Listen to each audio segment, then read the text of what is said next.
마지막 곡으로 나는 찬양하리라는 찬양인데 이건 뭐 익숙히 아실 겁니다. 나는 찬양하리라 주님 그의 이름 찬양 예수 크신 주 이름 나 찬양하리라. 우리 찬양 들으시고요. 우리가 예배의 자리로 온 목적은 하나님을 온전히 높여드리고 찬양하기 위함이라는 사실을 모르는 분이 없을 것입니다.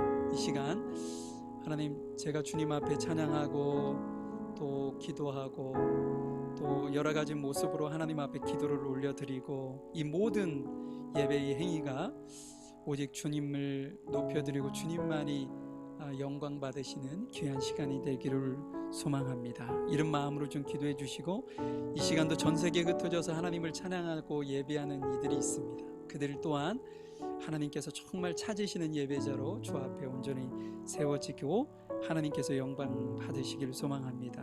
그런 어떤 마음으로 함께 기도하셨으면 좋겠고요. 조금 전에 저희가 찬양했던 것처럼 하나님께서 우리의 삶에 오셔서 개입하셔서 그분이 일하고 계신다는 사실을 여러분들이 확실히 믿고, 하나님 저를 대신하셔서 혹은 저와 함께 일해 주셔서 감사합니다, 이런 어떤 신앙의 고백을 좀 하셨으면 좋겠고, 오늘 교회를 위해서 각 성도들의 상황과 처해 있는 그 모든 것들을 위해서 함께 기도하시고, 하나님 제가 말씀 앞에 겸손하게 무릎 꿇고 나아가기를 소망합니다. 주님이 오늘 주시는 말씀이 내 삶을 변화시킬 수 있게 도와주옵소서. 이런 마음을 가지고 찬양 드리시고 하나님 앞에 기도하도록 하겠습니다.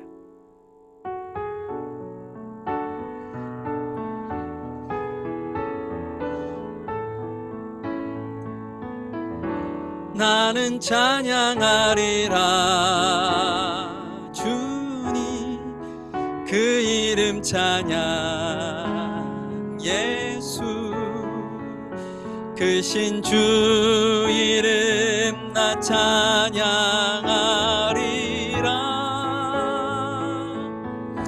나는 찬양하리라 주님 그 이름 찬양 예수 크신 주 이름 나 찬양하리라.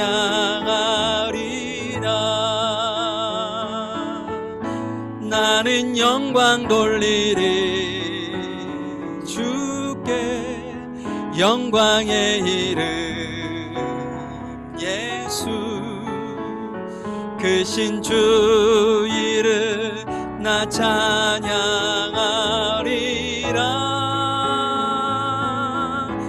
나는 영광 돌리리 주께 영광의 이름 예수 크신 주 이름 나 찬양하리.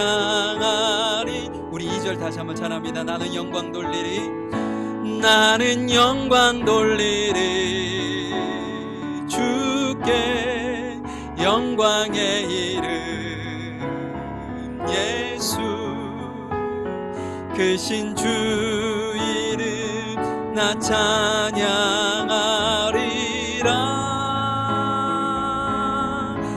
나는 영광 돌리리 주께 영광의 이름 예수 크신 주 이름 나 찬양하리. 이 시간 우리 함께 주님 앞에 찬양 기도하도록 하겠습니다. 사랑 많으신 아버지 하나님, 주님의 귀하신 은혜 감사합니다.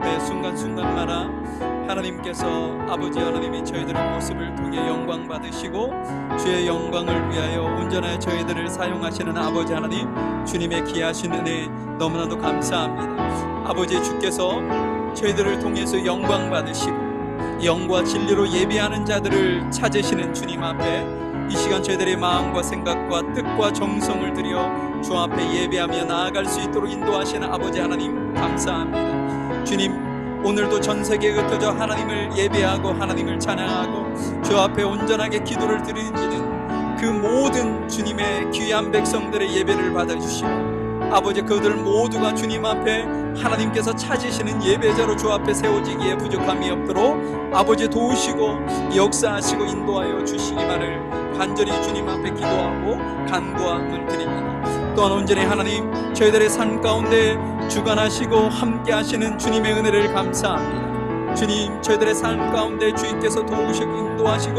또한 온전히 저희들의 삶을 주관하시고 일하고 계시는 주님의 그 크신 은혜에 너무나도 감사합니다. 날마다 저희들의 삶 속에 오셔서 일하시고 저희들이 늘 승리하는 귀하고 복된 삶을 저희들이 살아가기에 부족함이 없도록 아버지 도우시고 역사하시고 인도해 주시기만을 간절히 원하고 기도합니다. 우리 귀한 성도들 각 가정을 주님께서 기억하시고 저희들의 삶을 주관하시며 저희들의 삶을 주님께서 이끌어가 주시고 저희들의 삶 속에서 주께서 승리해 가시고 일하시고 함께 하셔서 늘 주 앞에 영광 돌리는 귀한 성도들의 가정이 되어질 수 있도록 인도하시고 주님께서 기뻐하시는 귀한 아버지 은혜의 모습으로 주 앞에 세워지는 귀한 성도들의 가정이 되어질 수 있도록 도우시고 역사하여 주시고 인도해 주시옵소서. 하나님 감사합니다. 저희들의 찬양을 받아주시고 또한 저희들의 기도를 들으시고 또 저희들이 간절히 사모하고 듣고자 하는 주님의 귀한 말씀을 저희들의 귓전에 저희들의 마음속에 들려주시고 인도하시는 아버지 하나님, 주님의 귀한 은혜 감사합니다. 이 시간 주님 앞에 저희들이 마음과 생각과 뜻과 정성을 모아서 온전하게 주 앞에 드려지는 귀한 시간이 되어질 수 있도록 주여 도와주시고 저희들의 마음과 생각이 허다는 곳에 빼앗기지 아니하도록 주 성령께서 저희들을 선하게 이끄시고 인도해 주시기를 간절히 원하고 기도합니다. 우리 귀한 성도들 가정 또한 전 세계에 지금 흩어져서 하나님을 예배하는 모든 주님의 귀한 백성들, 그들 모두가 그들의 삶 속에서 늘 주께서 주시는 평안함으로 가득하게 주님께서 도우시고 인도해 주시옵소서. 이 시간 이 자리에 저희들과 함께 하시고 인도하실 그 하나님을 진정으로 찬양하고 영광 돌리며 사랑 많으신 예수님의 이름으로 기도하였습니다. 아멘. 이 시간 사도신경으로 우리의 신앙을 고백하시고요, 이정미 집사님 저희들을 대표해서 기도 인도해 주시도록 하겠습니다.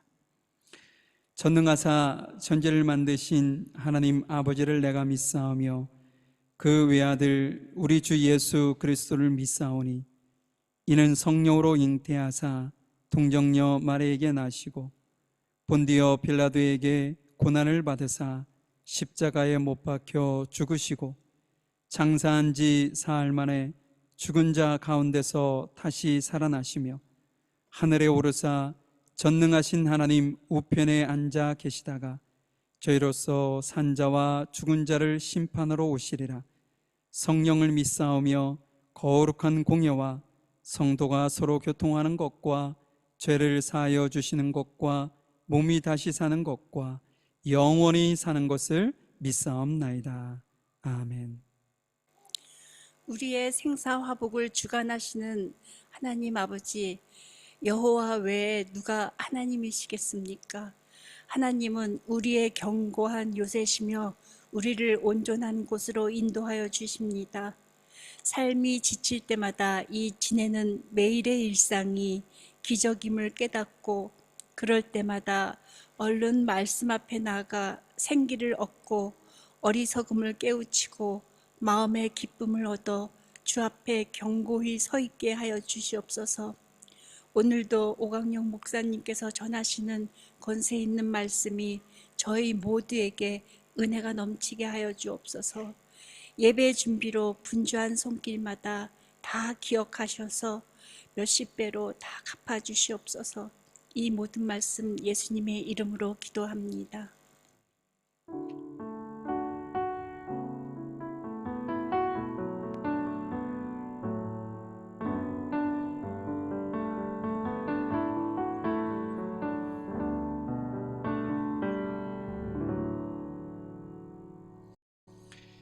오늘 말씀은 사도행전 7장 46절부터 50절까지 말씀을 보도겠습니다.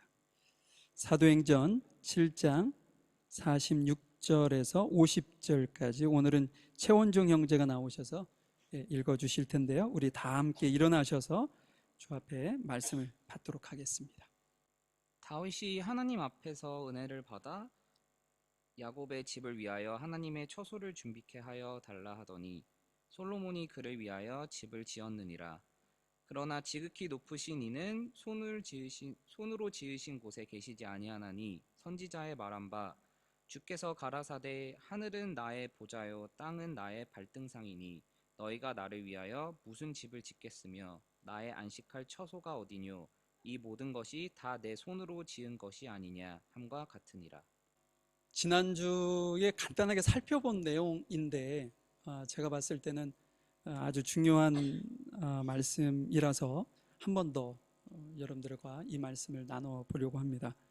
제가 오늘 제목을 일상 속에서 하나님의 존재를 경험하라 이렇게 잡아봤는데 우리의 일상에 왜 우리가 일상에서 하나님의 임재가 가능하고 또 그러한 삶을 우리가 살아야 하는지 오늘 그 말씀을 우리에게 주시는 말씀이기도 하기 때문에 여러분들과 이 말씀을 좀 잠시 나눠보려고 합니다. 여러분들이 생각하셨을 때 어떤 장소가 여러분은 하나님의 어떤 임재라는 것이 이렇게 거하심 아닙니까? 주님께서 그곳에 오시는 거죠. 그 임재하심이 가장 이렇게 크게 강력하게 그렇게 느껴지는 장소가 어떤 장소라고 여러분들은 생각이 드세요? 여러분들은 머릿속에 지금 교회라는 생각이 여러분들이 강하게 들어오실 겁니다. 자, 한 번 더 그러면 질문을 드려보죠. 하나님은 교회에서만 존재하는 분으로 여러분은 믿으시나요? 아니면 여러분들이 살고 계시는 가정과 또 직장, 여러분들이 지금 현재 살아가고 있는 모든 삶의 현장에서 그분의 어떤 존재를 느낄 수 있다고 믿으시나요?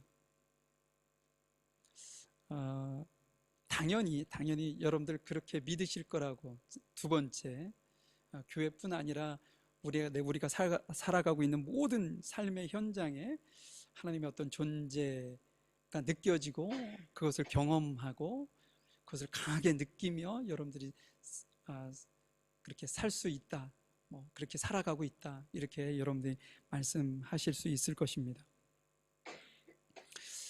우리가요, 실은 어떤 믿음을 가지고 있느냐가 하나님의 어떤 존재와 하나님께서의 어떤 임재하심을 내가 어느 선까지 믿을 수 있고 어느 선까지 내가 그것을 따라갈 수 있는지가 결정이 되기 때문에 매우 중요한 문제거든요.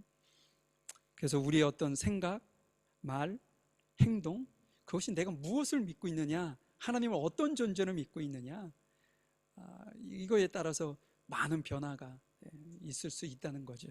자, 오늘 말씀을 통해서 여러분들이 너무 잘 알고 계시는 말씀이기도 해서 제가 이걸 여러분들에게 어떻게 설명을 하고 어떻게 전달을 해야 여러분들이 조금 더 이것을 여러분들 마음속에 더 깊이 간직할 수 있을까 좀 고민을 해봤는데, 일단은 오늘 말씀 한번 제가 어떤 의미를 담고 이런 이야기를 스데반이 설교 중에 했는지를 먼저 여러분들에게 한번 설명을 한번 해보도록 하겠습니다. 46절 47절 말씀을 한번 보도록 하죠. 다윗은 하나님 앞에서 은혜를 받은 사람이었습니다. 다윗은 야곱의 집을 위해 하나님의 처소를 짓게 해달라고 간구하였습니다. 그런데 정작 하나님을 위해 집을 지은 사람은 솔로몬이었습니다. 그러니까 여러분 이게 이스라엘 역사에 나오는 이야기니까 여러분들이 잘 아시는데, 여러분 이런 생각을 해보셨나요? 야, 참 다윗이 기가 막힌 생각을 했다, 이런 생각을 해보셨나요? 왜냐하면 그 당시 다윗이 이런 어떤 생각을 가지고 있을 때까지 그 누구도요 이런 생각을 한 사람이 없었어요. 내가 하나님을 위해서 멋진 집을 하나쯤 지어 드려야 되겠다, 이런 어떤 생각을 한 사람이 한 사람도 없었다고요. 근데 지금 다윗이 그 생각을 하고 있습니다. 그 마음 안에 내가 하나님을 위해서 하나님께서 이렇게 멋지게 거하실 집, 성전을 좀 지어 드려야 되겠다. 근데 그런 어떤 간절한 마음을 가지고 갖게 된 동기가 다윗이 어떻게 고백을 하냐면 오늘 본문에 뭐라고 얘기하냐면 야곱의 집을 위하여 여호와의 처소를 짓게 해달라고 간구했다. 그러니까 자기가 어떤 성전, 하나님께서 거하실 어떤 처소를 짓고 자기가 무슨 어떤 영광을 얻거나 기분이 좋거나 뭐 후대에 내가 하나님을 위해서 처소를 지었어 라고 자랑하고 싶은 그런 마음보다는 어떤 의도가 있었냐면 야곱의 집을 위해서 그랬대요. 야곱의 집. 야곱의 집이라는 것은 여러분들이 아시겠지만 아브라함, 이삭, 그 다음에 야곱이 아닙니까? 믿음의 조상이죠. 근데 야곱을 통해서 12아들이 태어나고 그 12아들이 12지파를 이루고 그것이 결국 누구예요? 이스라엘을 이루었단 말이에요. 그러니까 지금 야곱의 집이라는 얘기는요, 이스라엘을 뜻하는 의미입니다. 자, 그렇다면 다윗이 왜 이스라엘을 위해서 이 성전을 지었을까요? 그가 가지고 있었던 어떤 믿음 때문인 거죠. 성전은 하나님의 임재의 장소이고 하나님께서 늘 거하시는 장소로 다윗은 믿었어요. 그렇기 때문에 하나님께서 늘 이스라엘 백성들 가운데 거하신다, 계신다, 늘 이스라엘 백성들과 함께 하신다.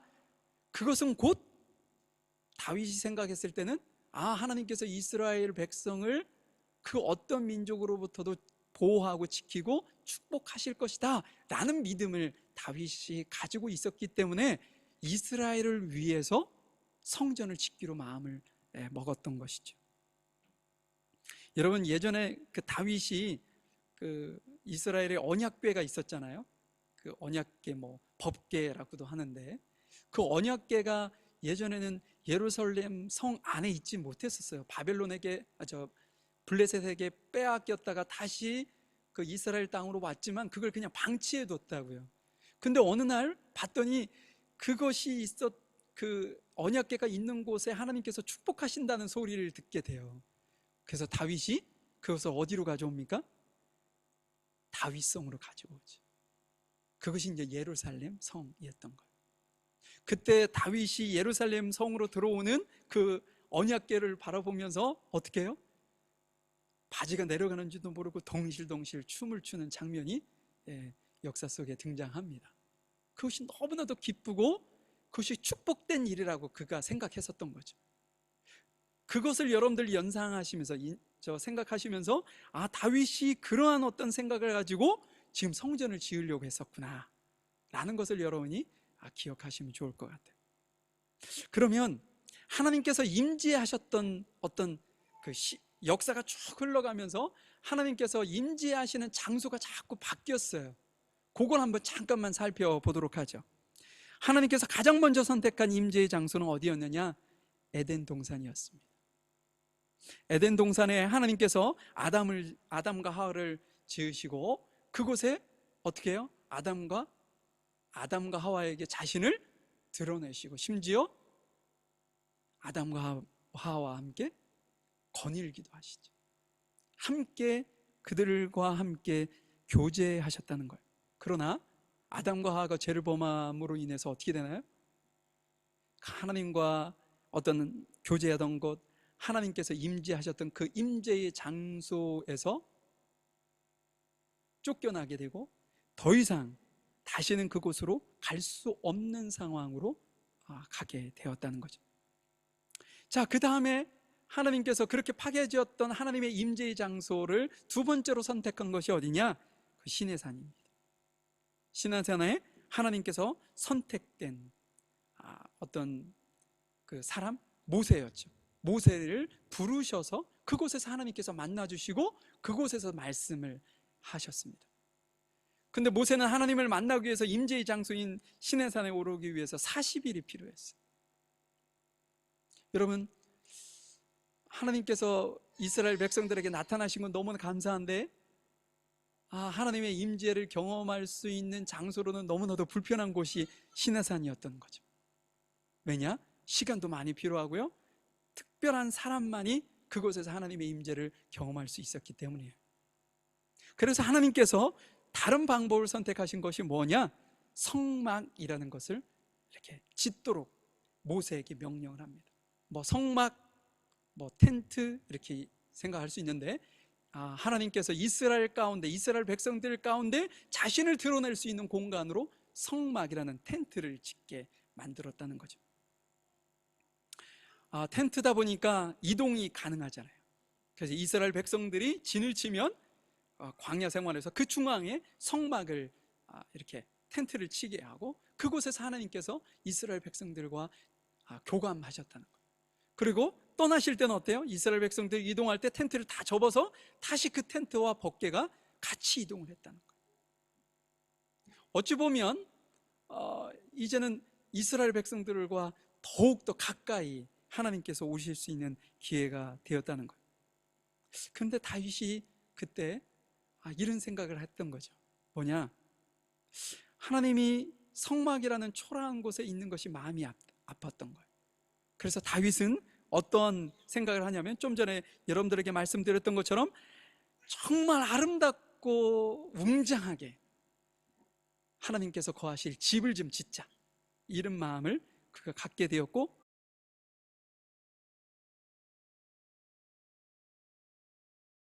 하나님 앞에 그것을 간구했으나 하나님께서는 허락지 아니하시고, 누가 그것을 이루게 했어요? 솔로몬이. 오늘 본문에서도 언급했던 것처럼 다윗의 아들이었던 솔로몬에 의해서 그 꿈이 이루어지게 됩니다. 웅장하고 아름답게 지어졌던 그 예루살렘 성전은요, 하나님이 거하시는 거룩한 장소이며 하나님이 임재하셔서 늘 계셔서 이스라엘 백성들과 교감하시고 함께 나누는 귀한 거룩한 장소, 이스라엘 백성들에게서는 뭐라고 할까요? 포기할 수 없는, 그 모든 것을 다 이뤄도 그것만은 포기할 수 없는 아주 중요한 장소가 이스라엘 백성들에게 되었다는 거죠. 그런데 여러분, 그 거룩한 장소, 하나님께서 늘 임재하시는 이스라엘 백성들과 만나는 그 장소, 그것이요, 이스라엘 백성들이 불순종하고 범죄함으로 인해서 아수르와 바벨론서 다시 그것을 이렇게 보수공사를 했죠.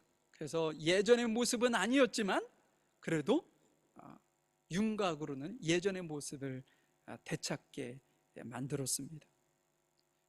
근데 그 후로부터 한 거의 650년, 700년 정도 후에 주후 70년 로마에 의해서 예루살렘 성전과 예루살렘 성은 완전히 돌 위에 돌 하나 남지 않도록 파괴되고 말게 되었습니다. 지금 예루살렘 성전은 그 성전의 서쪽 벽만 남겨져 있습니다. 그래서 그걸 우리는 무엇이라고 부르냐면 통곡의 벽이라고 하죠. 지금 유대인들은, 또 우리 기독교인들이 성지 순례를 가게 되면 꼭 빼놓지 않고 들르게 되는 장소이기도 합니다. 왜 그들이 그것을 통곡의 벽이라고 했느냐?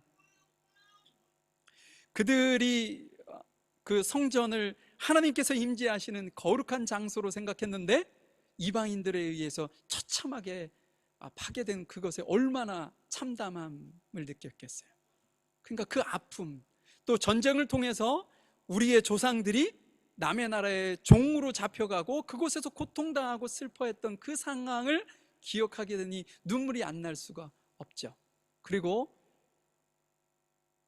어떤 이스라엘 땅이 이렇게 회복되어질 것에 대한 간절한 소망이라고 할까요? 그것을 담고 그곳에서 날마다 이렇게 눈물로 기도했던 거죠. 그래서 그곳을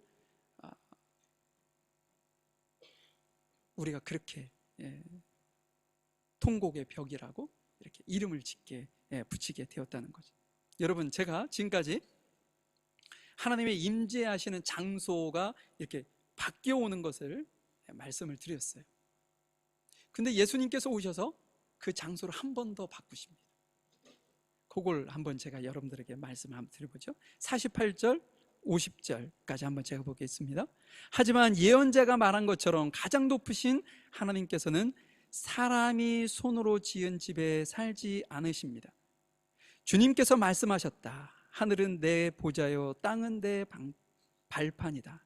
너희가 나를 위해 무슨 집을 지을 수 있겠느냐? 내가 설 곳이 어디겠느냐? 이 모든 것이 다 내가 만든 것이 아니냐? 이게 지금 스데반이 유대인들 앞에서 담대하게 전했던 설교의 내용이란 말이에요. 아주 충격적인 내용을 담고 있는 거죠. 어떤 것이 충격적인 내용이냐? 이렇게 성경을 인용해서 전했던 것은 그렇게 그들에게 큰 충격이 아닐 수도 있어요. 왜냐? 알고 있는 사실이니까. 근데 그것을 단 한마디로 정의를 해버렸어요. 뭐라고 정의했느냐? 사람이 손으로 지은 집에 살지 않으신다. 누가요? 하나님께서. 이것이 그들을 얼마나 큰 충격으로 몰았겠어요.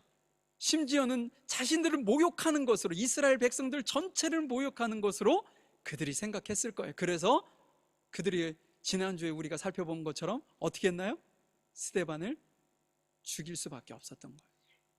스데반을 살려둘 수가 없었던 거죠. 그런데 여러분, 제가 좀 전에도 잠시 언급을 했던 것처럼 이들이 주장하는 스데반을 죽일 수밖에 없게 만든 그 논리, 그것이 어찌 보면 아주 억지스러운 주장이었다는 거죠. 왜냐? 지금 스데반이 한 이 이야기는요, 새로운 내용이 하나도 없었습니다. 그러면 이 내용, 그들이 모욕적으로 느꼈던 그 내용은 뭐냐? 제가 지금부터 쭉 설명을 앞에서 해드렸죠. 700여 년 전에 이사야 선지자가 쓴 이사야서 66장 1절의 말씀을 지금 스데반이 인용한 것 뿐이에요. 그러니까 이스라엘 백성들, 특히 유대 종교 지도자들은요, 이 내용을 너무나도 잘 알고 있었다는 거죠. 그러나 자신들이 믿고 싶지 않았을 뿐입니다. 하나님은 말씀하셨지만 그들은 믿고 싶지 않았던 거예요. 그리고 예루살렘 성전이라는 그곳을 이렇게 하나를 딱 두고 하나님께서는 늘 그곳에 계시니까 우리가 언제든 하나님이 필요하면 그곳에 가면 돼 라는 생각으로 지금까지 살아왔었던 거예요.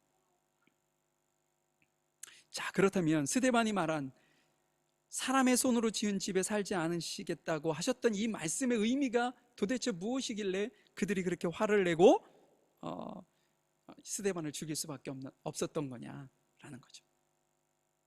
예수님께 스데반을 통해서 하나님께서 이 말씀을 주신 의미를 한번 간단하게 살펴보겠습니다.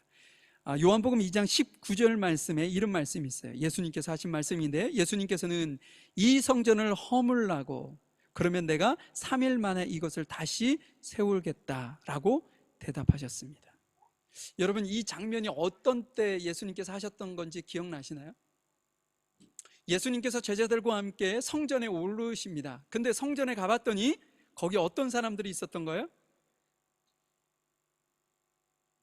양을 팔고 이렇게 제사 드릴 수 있는 비둘기를 파는 매매하는 자들이 있었고, 그리고 성전세를 내도록 돈을 바꿔주는 사람들이 그곳에서 있었다는 거죠. 근데 예수님께서 그것을 보시고 이것은 도적의 굴이라고 아주 크게 분노하시면서 그들을 그 성전으로부터 다 쫓아내시는 장면 가운데 이 말씀을 하신 거예요. 뭐라고요? 이 성전을 허물라, 그러면 내가 3일 만에 이것을 다시 세울 것이다. 예수님은요, 더럽혀진 성전은 필요 없고, 또한 그 기능을 상실한 그 성전은 더 이상 있으나 마나한 것이기 때문에 허물라고 말씀을 하신 거예요. 그리고 예수님께서 죽었다가 부활하시는 그 3일 만에 정말 성전이 그러니까 온전한 성전, 진정한 성전이 무엇인지를 가르쳐 줄 것이고, 그 성전을 3일 만에 내가 세울 거야 라고 지금 말씀을 하셨던 거죠. 여기서 성전은 누구를 의미하는 겁니까? 예수님이 말씀하시는 그걸 얘기하면 예수님이죠. 예수님께서 3일 만에 부활하실 것을 상징적으로 표현을 하면서 묘사로 예수님이 성전이다 라고 말씀을 했다는 거죠. 앞에서 우리가 살펴보았던 것처럼 성전은 어떤 곳이에요? 하나님께서 임재하시는 것, 하나님께서 머무시는 것, 거하시는 것, 또 하나님께서 백성들을 만나 주시는 것, 그것이 하나님께서 임재의 장소 성전이었다는 거 아니에요? 그래서 그곳에서 우리는, 이스라엘 백성들은 뭐예요? 하나님께 제사를 지내고 그곳에서 하나님 앞에 예배하는 장소로 삼았다는 거죠. 근데 이제 더 이상 어떻다는 거예요? 성전에서 이런 일을 하지 않아도 된다. 누가 그 일을 대신해요? 예수님께서 대신하신다는 거예요. 예수님을 통해서 하나님을 만나게 되고요, 예수님을 통해서 하나님 앞에 예배가 전달이 되어지고, 우리가 기도할 때 누구의 이름으로 하나요? 예수님의 이름으로 하죠. 예수님의 이름. 이제 더 이상 우리가 그 어떤 사물, 건물, 그 모든 것이 필요 없는 존재가 되어버리고 말았어요. 예수님이 그 중간에 역할을 하게 되셨다는 거죠. 제가 근데 성경 한 구절을 좀 더 말씀을 여러분들과 나누려고 그래요. 고린도후서서 6장 16절 말씀입니다. 하나님의 성전과 우상이 어떻게 어울릴 수 있겠습니까? 우리는 살아계신 하나님의 성전입니다. 하나님께서 이렇게 말씀하셨습니다. 내가 그들 가운데서 살고 그들 중에 다닐 것이다. 나는 그들의 하나님이 되고 그들은 나의 백성이 될 것이다. 지금 이 말씀은요, 예수님이 하신 말씀보다 한 발짝 더 나은, 예수님을 통해서라고 했던 이 어떤 뭐랄까요, 하나님을 만날 수 있고 하나님 앞에 나아갈 수 있는 어떤 장소적인 개념이 인격적인 변화로 예수님이 지칭이 되었는데, 예수님은 그 어떤 권리와 축복을 누구에게 주었어요? 믿는 자들에게 주었다는 거예요. 예수님을 믿는 믿음으로 하나님 앞에 어떤 회복된 그런 영적인 상태, 그곳에 누가 임해요? 하나님이 임재해 주시겠다. 성경을 우리의 어떤 몸, 너희 몸이 하나님이 거하시는 성전인 줄 모르느냐, 이런 말씀을 하셨을 때 우리의 어떤 육체적인 몸으로만 생각을 여러분들이 하실 수가 있는데, 그거보다는요, 우리가 예수님을 믿어서 회복된 영적인 상태, 영적인 집을 여러분들이 성전을 생각하셔야 합니다. 그곳에 하나님께서 거하시고 우리와 어떻게 해요? 교감하시는 거죠. 자, 그러면 이 말씀이 우리에게 주는 건 뭐냐면요, 여러분, 우리가 예수님을 믿음으로써 하나님과 깨졌던 관계가 회복이 되었잖아요. 그죠? 그래서 이제는 우리가 하나님의 자녀이고 하나님의 백성이고 하나님의 부르심을 받은 모세와 같은 특별한 존재가 되었단 말이에요. 근데 우리가 이제는 우리 안에 모시고 계시는 그 예수님을 통해 우리가 누구를 만날 수 있는 거예요? 하나님을 만날 수 있다는 거죠. 하나님을. 힌두교는 모든 만물에 있는 사람이건 뭐건 다 모든 걸 신으로 생각을 하죠. 일본인들도 모든 것에 다 신이 계심을 부여하잖아요. 이 휴대폰에도, 카메라에도, 아니면 내 신발에도, 그것도 다 신이라고 그들은 믿고 있어요. 이런 어떤 힌두교적인 의미에서 내가 하나님이 아니라 내 안에 계신 예수님을 통해서 우리가 누구를 봐요? 하나님을 볼 수 있고 하나님과 교감하고 교제할 수 있다는 거죠. 여러분, 여러분의 일상에서 하나님의 임재를 경험하는 것은요, 실은 어려운 게 아니라는 의미를 우리에게 말씀하고 있습니다. 왜냐? 우리가 예수님을 믿음으로 우리가 예수님을 내 마음 안에 모시고 있기 때문이죠. 그래서 우리가 어디를 가든지 어느 곳에 있든지 우리는 늘 주님과 교감하고 교제하고 하나님의 임재를 경험하는 삶을 우리가 살아갈 수 있습니다. 자, 그러면 우리의 일상이 너무나도 중요한 의미가 부여가 되는 거죠. 여러분들의 가정 안에서 여러분들이 자녀에게 혹은 남편에게, 아내에게 말 한마디, 행동하는 뭐 하는 행동 하나, 그 모든 것이요 너무나도 큰 의미를 담기 시작한다는 거예요. 왜냐? 내 안에 예수님이 거하시는 성전이 있기 때문인 거죠. 여러분들의 말 한마디, 여러분들의 말 어떤 행동 하나가 곧 하나님의 임재를 대변하는 것일 수 있다는 거예요. 누구에게? 믿지 않는 사람들에게. 자, 그렇다면 우리가 이런 어떤 우리의 일상 속에서 하나님의 임재를 경험하며 많은 이들에게 선한 영향력을 미치기 위해서 우리가 어떻게 해야 되느냐? 우리가 그렇기 때문에요, 말씀을 묵상해야 되는 거예요. 하나님의 말씀을 묵상해서 하나님의 뜻이 무엇인지를 우리가 깨닫게 되고요, 깨닫게 되어지는 그 말씀을 가지고 우리가 살아가야 하잖아요. 또한 우리가 깨달아진 그 말씀을 가지고 하나님 앞에 기도자로 주 앞에 나아가야 되는 거예요.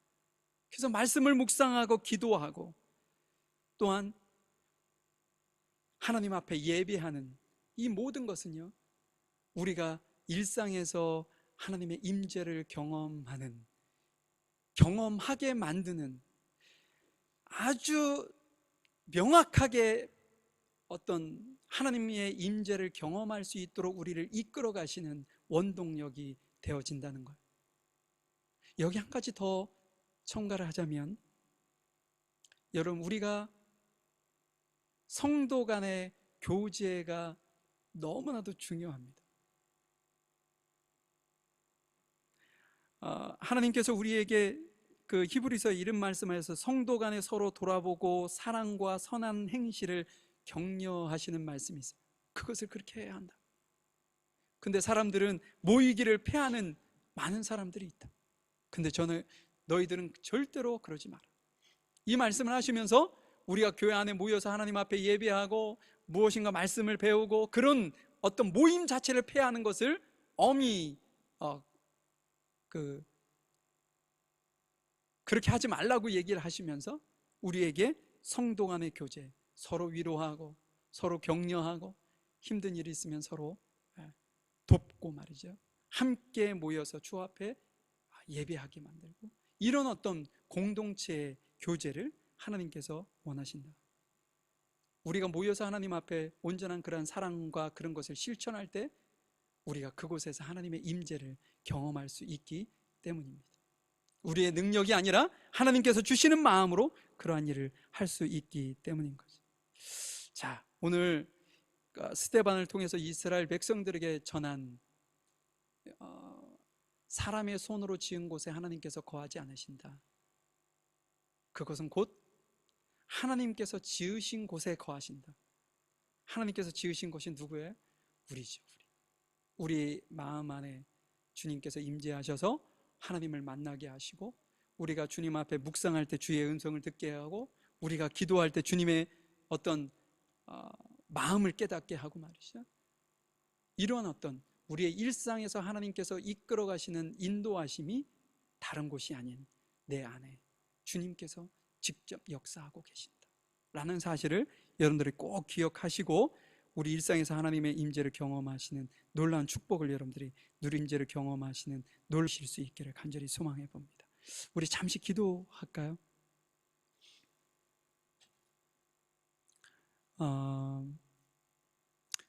여러분 눈을 감으시고 한번 잠시 여러분들 자신을 한번 뒤돌아 보셨으면 좋겠어요. 내가 내 삶의 일상에 하나님께서 나와 늘 동행하신다는 그런 어떤 믿음을 갖고 내가 사나?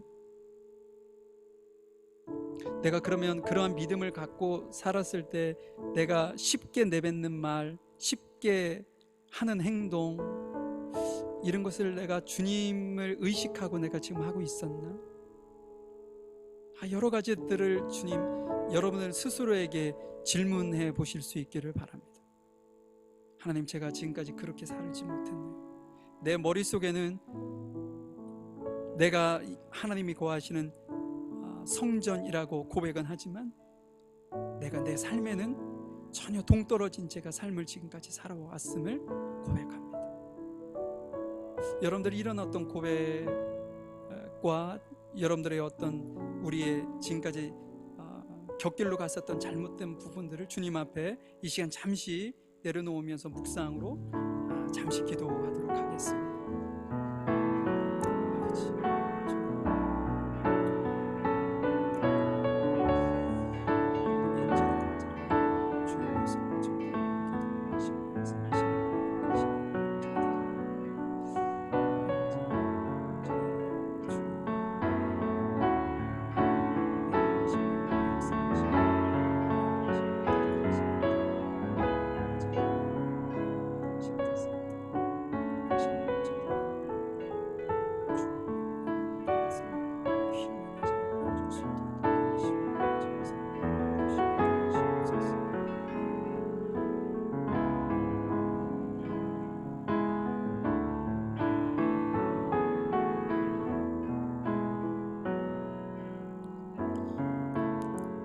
하나님 감사합니다.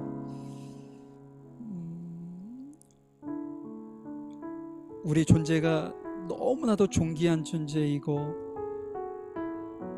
예수님을 믿기 이전과 믿은 이후에 나의 존재가 너무나도 변화된 존재임을 우리가 알면서도 우리 스스로 나를 너무나도 연약한 존재로만 생각하고 그렇게 살고 있지는 않은지 이 시간 주님 앞에 우리를 내려놓습니다. 우리가 더욱더 하나님을 온전하게 바라보며 늘 우리 가운데 계시는 예수님을 의지하고 또 그 성령님의 인도하심을 따라 하나님과 늘 교제하고 하나님께서 나와 늘 함께 하시기에 내 입술에서 떠나는 말 한마디, 내가 하는 행동 하나, 그 모든 것이 절제되고 어떤 새롭게 구별된 그런 어떤 모습으로 주님 앞에 살아나갈 수 있도록 도와주시고 그 일을 위하여 늘 주님의 말씀을 묵상하고 늘 주님께 기도하며 예배의 자리에 나아가고 또한 성도 간의 교제 가운데서 하나님의 선한 은혜와 사랑을 서로 공급하며 위로하고 격려하는 그런 아름다운 공동체가 이루어지기에 부족함이 없도록 주님께서 저희들을 이끌어 주시고 함께 해 주시기를 간절히 소망합니다. 저희들을 도우시고 인도하시는 주께 감사드리며 사랑 많으신 예수님의 이름으로 기도하였습니다. 우리 390장 새 찬송가 440장 440장 새 찬송가 390장이네요. 예수가 거느리시니 우리 1절, 2절, 4절 찬양 들으시고 준비하신 예물 드리도록 하겠습니다.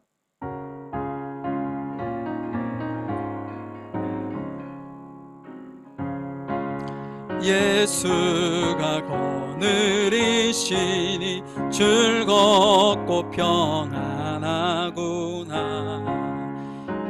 니야로 자고 깨는 것 예수가 거느리시네.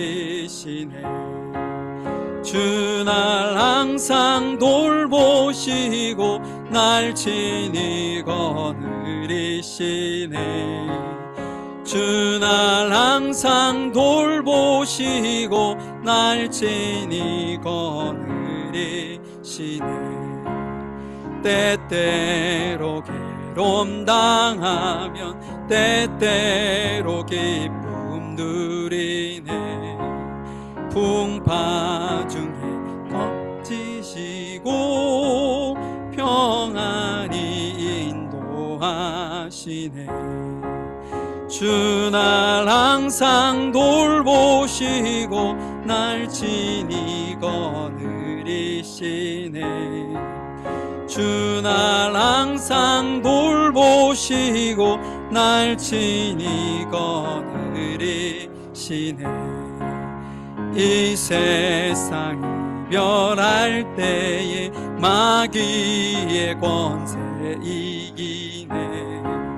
천국에 가는 그 길도 예수가 거느리시네.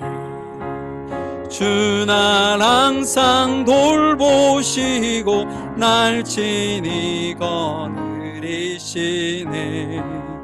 주 날 항상 돌보시고 날 친히 거느리시네. 아멘. 기도하시겠습니다. 하나님 감사합니다. 주님 앞에 예배하고 주님 앞에 찬양과 기도와 주께서 영광 받으시는 귀한 모습으로 주 앞에 예배하면서 저희들이 마음과 생각과 뜻과 정성을 모아서 주님 앞에 귀한 예물을 드립니다. 11조 감사헌금, 주일헌금, 성교헌금, 갖가지 헌금으로 주님 앞에 드린 우리 귀한 성도들의 마음과 중심을 보셔서 그 예물이 사용되어지는 곳곳마다 놀라운 기적과 같은 일이 벌어지고 생명을 살리는 은혜가 있게 하시고 30배, 60배, 100배의 결실을 할 수 있는 은혜를 베풀어 주시옵소서. 우리 귀한 성도들 각 가정마다 경제적으로나 영적으로 연약함이 없도록, 부족함이 없도록 하나님께서 늘 공급해 주시고 채워 주셔서 아버지 하나님께 영광 돌리게 하시고, 또한 하나님의 나라와 의를 위해 헌신하고 또 가정을 돌보는데 조금 더 부족한 것이 없도록 아버지께서 도우시고 인도해 주시옵소서.